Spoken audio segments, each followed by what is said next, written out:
Ciao ragazzi, io sono Riccardo, bentornati nel mio canale YouTube e nel mio piccolo laboratorio. Oggi vedremo il supporto per trapano della KVB, made in Germany, un supporto che ci permette di praticare dei fori quasi perfettamente perpendicolari, almeno il suo scopo dovrebbe essere quello, e oggi vedremo se funziona bene, come si utilizza, eccetera. L'ho comprato questa mattina, mercoledì 5 gennaio 2022, a Lidl, a costo di 12,99 €. KVB è la stessa marca del jig che permette di fare le giunzioni con le spine nelle assi di legno eccetera. Ve l'ho già recensito e vi lascerò il link per poterlo vedere. Anche in quel caso come prodotto si è dimostrato di buona qualità, e tra l'altro quel prodotto che ho comprato a Lidl a meno di 10 € su internet costa circa 20-25 €, quindi come prezzo, se questo lo trovate a Lidl e se la proporzione dovesse essere uguale, allora vi conviene assolutamente comprarlo. Adesso, dopo tutta questa introduzione così lunga, mettiamoci sul bancone e guardiamo come funziona. Iniziamo. Questa è la confezione nella quale viene venduto. Già ho tagliato il nastro adesivo, ho dato un'occhiata, però il vero e proprio unboxing lo faremo assieme, comunque almeno il montaggio. E allora, questo è tutto ciò che troveremo all'interno della confezione, quindi non c'è neanche il manuale di istruzioni. Va bene, procediamo subito tagliando le fascette e poi lo montiamo. Quando tagliate le fascette, se riuscite, tagliatele in modo da poterle recuperare, sia per non creare rifiuti che anche per riciclarle, insomma è un peccato buttarle una volta che funzionano. Allora, passiamo al montaggio di questo supporto. Come vedete si compone in due pezzi, il montaggio è semplicissimo. Innanzitutto bisogna svitare leggermente questi pomelli. Come vedete all'interno di questo cilindro si vede il perno che entra, quindi svitandolo diamo la possibilità a questi due cilindri di poter scorrere al suo interno. Premete sulla parte alta in modo che vada ad appoggiare alla stessa distanza sia uno che l'altro. Questo non è scritto da nessuna parte, però per poterlo posizionare più dritto possibile mi sembra la soluzione migliore. Allora, questo è il supporto già montato e pronto per funzionare. Guardiamo adesso da cosa è composto. Ha una base metallica con dei fori passanti, 4 fori sono svasati e sembra che potrebbero essere compatibili eventualmente con qualche accessorio, o comunque si può fissare possibilmente su un bancone e mantenerlo quindi fisso su una postazione e utilizzarlo come un trapano a colonna. Da questa parte abbiamo questo cilindro. È possibile stringerlo con questo pomello in modo da dare un fine corsa e quindi una profondità prestabilita per la discesa di questo pezzo, che momentaneamente è bloccato perché c'è quest'altro pomello che va svitato. In questo modo ci consente di abbassare questo pezzo. Al centro va fissato il colletto del trapano, quindi si fissa esattamente qua, solo che prima dobbiamo svitare queste due viti. Non hanno messo in dotazione nemmeno una chiave a brugola, quindi utilizziamo quelle che già possediamo. Perfetto. Una volta posizionato il colletto del trapano all'interno di questo alloggiamento, dobbiamo stringere nuovamente queste due viti a brugola. Ok. E questo è l'aspetto che avrà il nostro supporto con il trapano montato. Allora, questa come vedete è un'impugnatura che ci permette di mantenere ferma la base mentre noi pratichiamo i fori con il nostro trapano. Solo che questa inquadratura dall'alto non mi piace, quindi cambio inquadratura e continuiamo con l'inquadratura laterale. E allora, quindi come vedete, una volta abbassato ci permette di raggiungere la profondità per praticare i fori semplicemente abbassandolo, e questo ci permette di avere un foro quasi perfettamente perpendicolare alla base. Dico quasi perfettamente perché come vedete ha un minimo di gioco, quindi se vi serve per dei fori di precisione sicuramente non va bene, ma senza dubbio vi permetterà di fare dei fori più vicini ai 90 gradi rispetto ai fori fatti a mano libera. Ok, sembra che scorra bene, solo nella risalita questo esemplare, su per giù a 3 cm dalla fine della sua corsa, ha un minimo di freno. Va bene, comunque questo non influisce perché la punta di trapano solitamente è più corta, quindi quando già si sarà alzato fino a questa altezza sarà fuoriuscito dalla superficie che dobbiamo forare. Proverò a mettere un po' di lubrificante e vediamo se la situazione migliora.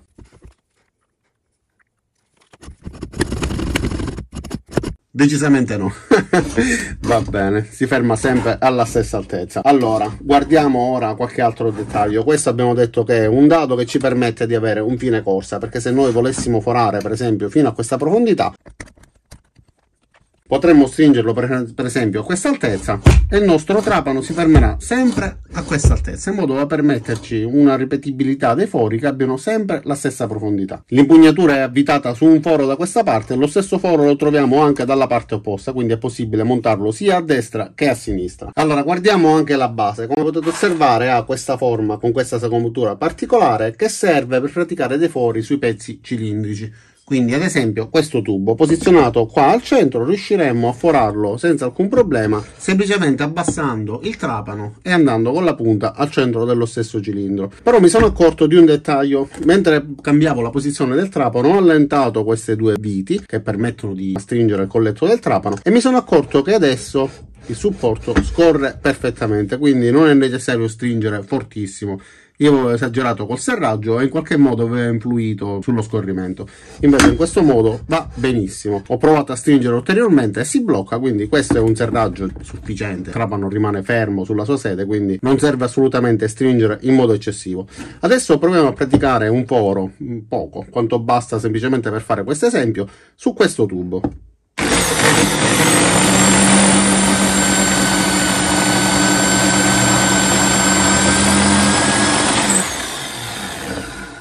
Come vedete riesco a forare perfettamente al centro senza avere la difficoltà della punta che scivola.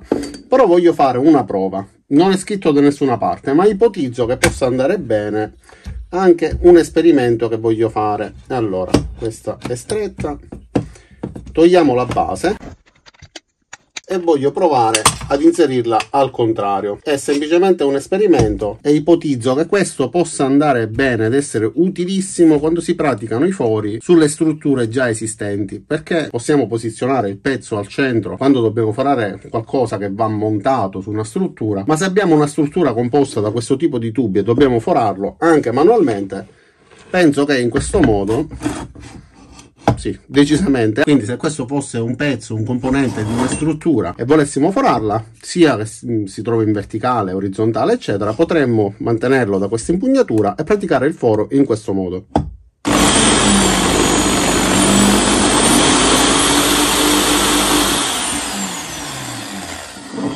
Quindi come vedete riusciamo a praticare il foro anche con il pezzo semplicemente montato. Ora purtroppo è poggiato sul bancone, quindi in rotola. Se fosse una struttura sarebbe saldo, fisso nella sua posizione, quindi non avremmo questa difficoltà. Però si può lavorare anche in questo modo. Questo pezzo più piccolo invece serve per poter praticare dei fori sui pezzi cilindrici di dimensioni ridotte, quindi che non arrivino da questo supporto a quest'altro. Potremmo posizionarli semplicemente qua e poi praticare il foro sul pezzo piccolo. Ricordatevi sempre che la punta del trapano, una volta che oltrepasserà il pezzo che dovete forare, fuoriuscirà dalla parte di sotto, quindi non posizionatelo su tavoli, banconi eccetera, ma utilizzate sempre un pezzo martire sotto per evitare di fare danno. E a proposito di montaggio, smontaggio, sfilare i cilindretti eccetera, volevo farvi vedere anche un'altra particolarità. Quindi sfilo la base e vi faccio vedere che sui due cilindretti ci sono queste tacche e ci servono per poter praticare dei fori con delle inclinazioni, con dei gradi già prestabiliti. Quindi una volta inserita la base, facendo scorrere verso fuori il cilindretto, vedremo queste tacche. Una volta fissato in questo modo riusciremo a praticare un foro con un'angolazione di 30 gradi. Come vediamo dall'immagine illustrata sulla scatola, con i cilindri completamente ritratti potremo fare un foro esattamente a 90 gradi. Qua scrivono 0 gradi perché si riferisce a nessuna angolazione, in realtà il foro è a 90 gradi rispetto alla superficie. Invece con l'escursione fino ad una tacca avremo 30 gradi di angolazione, con la seconda tacca avremo 45 gradi e con la terza tacca 60 gradi. Quindi posizionato in questo modo ci permette di praticare dei fori con l'angolazione che ci necessita. Proviamo subito a praticare un foro su questo pezzo di legno. Come vedete sto usando un pezzo martire per calcolare la profondità ed evitare di danneggiare la superficie. Io in questo caso a fianco vado a toccare sul pezzo martire in modo da assicurarmi che eventualmente non vada a forare sul bancone. Quindi stringo questo pomello e pratico un foro su questo pezzo.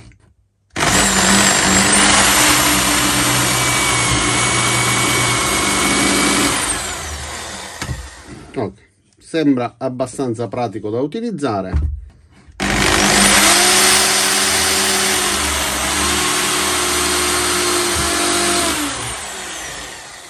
Perfetto, questi sono dei fori in teoria perfettamente perpendicolari alla superficie, quindi sembra che funzioni bene, permette un ottimo scorrimento, quindi si è annullato totalmente quel blocco che aveva all'inizio.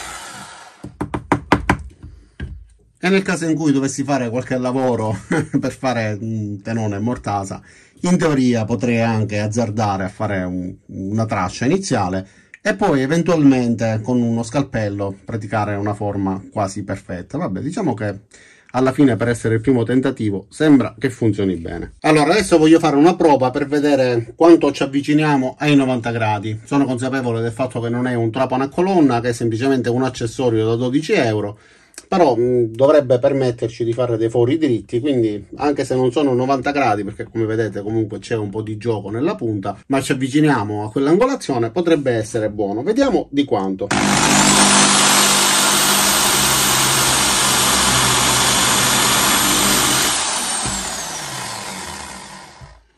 Allora, inserisco al suo interno un'altra punta da 8 mm e facciamo questa prova.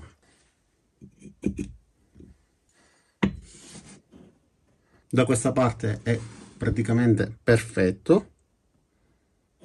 Vediamo da quest'altra parte, ovviamente se combacia da una parte deve combaciare dall'altra, anche se mi sono accorto che sì, ha un minimo di gioco. Quindi proviamo col goniometro. È una prova che sto facendo per capriccio, effettivamente non è necessario fare questo tipo di prova. Se vi servono 90 gradi spaccati, sicuramente non utilizzerete questo giocattolo. Allora, vediamo, poggiamo la punta.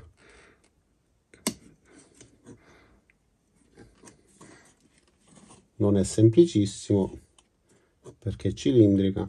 Ok, abbiamo 90 gradi e 7. Per me va più che bene, mi accontento di 91 gradi anziché 90. Facendole in mano libera sicuramente non otterrei mai 91 gradi, ma soprattutto non riuscirei mai a ripetere questa precisione praticando più fori uno dopo l'altro, quindi per me va bene. E adesso vi faccio vedere perché con l'avvitatore non si può utilizzare. Tutti gli avvitatori hanno il mandrino e poi hanno questa ghiera che non ci permette di posizionarlo al suo interno, quindi completamente inutilizzabile.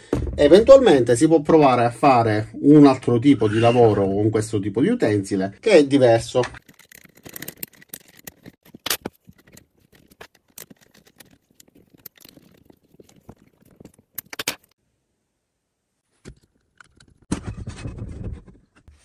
Ok, utilizzando una piccola fresetta per legno, in teoria potremmo anche utilizzare per realizzare delle incisioni su delle superfici in legno. Proviamo subito.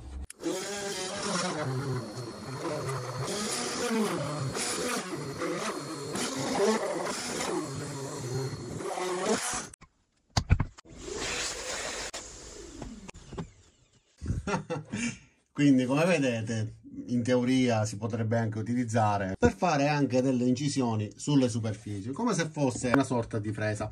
Però vi sconsiglio di utilizzare ovviamente delle frese che siano pericolose. Queste nascono appositamente per il legno, le utilizzo sulla mia CNC, quindi so che non può succedere nulla. Sono resistenti, è difficile che si rompano, quindi non si corre alcun rischio. Ma non utilizzate mai punte di trapano o altri tipi di punte per poter fare queste scritte, perché se si rompono vi schizzano sugli occhi e vi fanno male. E allora ragazzi, questa era la prima volta che io utilizzavo un supporto per trapano e devo dire che effettivamente ho constatato che permette di praticare dei fori con praticità, soprattutto di ripetere il foro sempre con la stessa angolazione, oltre che di variare, come abbiamo visto, con delle angolazioni preimpostati di 30, 45, 60 gradi, cosa che non ho provato, penso che non mi servirà mai e comunque non lo ritengo nemmeno molto pratico. Avrebbe dovuto esserci, secondo me, un antiscivolo per posizionarlo a 45 gradi, spingere senza farlo muovere, quindi già a prescindere una cosa che boccio, non voglio neanche provare, non mi sento sicuro a fare quel test. Per il resto, come supporto per quanto riguarda i fori a 90 gradi, quindi con l'angolo perfettamente perpendicolare alla superficie, per me va bene, è pratico, ci permette anche di utilizzare, come abbiamo visto, una fresetta con un Dremel, Mi raccomando, non utilizzate mai frese sui trapani perché quello risulta pericoloso. L'unica cosa a cui dovete fare attenzione è quando stringete le due viti a brugola per poter serrare il colletto, non esagerare. Prima di tutto perché il trapano in plastica si può danneggiare e poi perché va a alterare lo scorrimento che, come vedete, adesso è perfetto, non si frena come succedeva inizialmente. Ottima anche la possibilità di poter forare pezzi cilindrici sia appoggiandoli sulla base, che siano grandi o che siano piccoli grazie all'accessorio, oppure di poter forare dei pezzi cilindrici che facciano parte di una struttura. Per me questa è una cosa davvero molto comoda, quindi per il prezzo che ha sicuramente va bene, sicuramente non è un prodotto di qualità eccellente, costa 12,99 € e per un uso hobbistico secondo me può andare bene. Detto questo, non mi resta che ringraziarvi di aver visto questo video fino in fondo, sperando che queste prove vi siano bastate, siano state sufficienti, ma per me è la prima volta.